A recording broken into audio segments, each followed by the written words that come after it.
And the sound of the bell signals the return to school for traders. It's September. Can we expect volumes to normalize in the gold market again? Joining me this week is Frank Holmes for Gold Game Film. Next.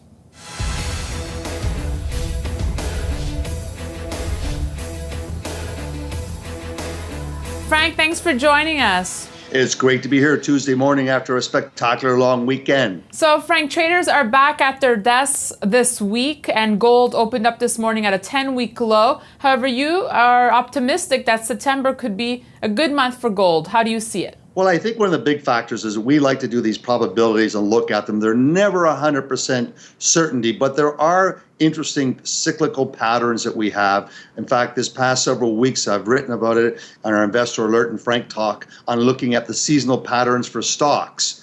There's the famous 4-year presidential election cycle. There's the annual gold cycle. And then you have what are the best months and worst months. And Yale Hirsch, the Hirsch organization, basically went out to the best weeks of the month and best days of the week.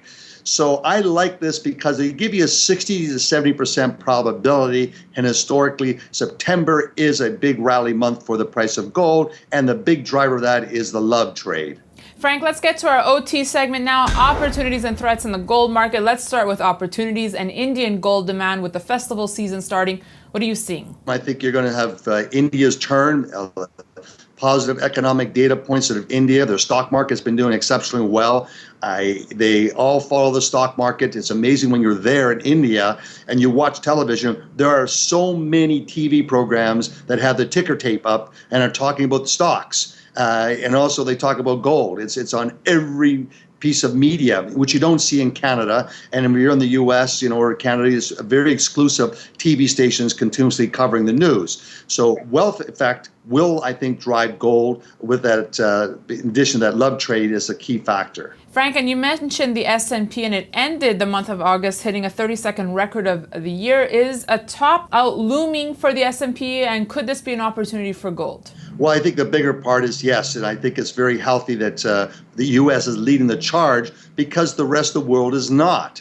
Europe is in gold terms is doing exceptionally well. The thoughts are that the euro has to basically go to par to the dollar to really get their economic engine on side. They're wrestling with deflation, but I think gold in euro terms is going to remain very, very strong. And the dollar terms, no, it's going to languish as it is seeing it hit a low today because the U.S. is not only a safe currency with all the strife in the Middle East and ISIS and Ukraine, it is also one of the strongest GDPs of the world.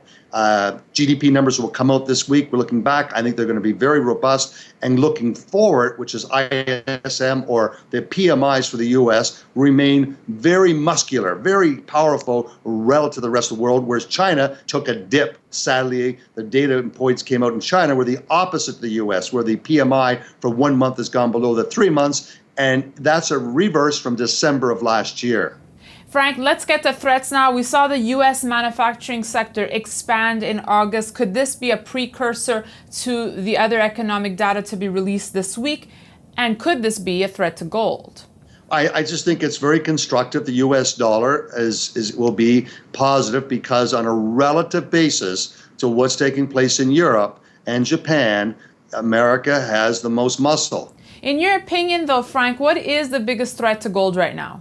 The biggest threat is lack of fiscal policies. Europe needs fiscal policies, and that means deregulation, streamlining regulations. German finance minister recently said that they've exhausted the monetary policies.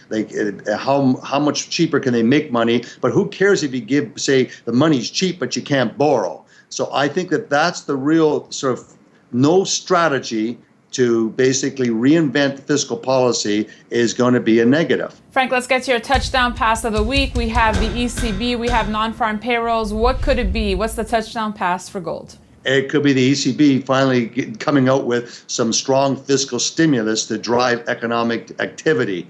But I don't see any phenomenal Kenny Hill touchdown passes like we had this past week, where everyone expected Texas A&M to lose. And not only did they win, Kenny Hill set an all-time record. So I don't think we're going to have that in the capital markets unless there's a huge economic revolution in Europe where they truly say we're going to streamline taxes and regulations. Frank, thanks so much. That's all the time we have this week. We'll see you next Monday. And thank you for watching this edition of Gold Game Film. You could email us at newsfeedback@kitco.com.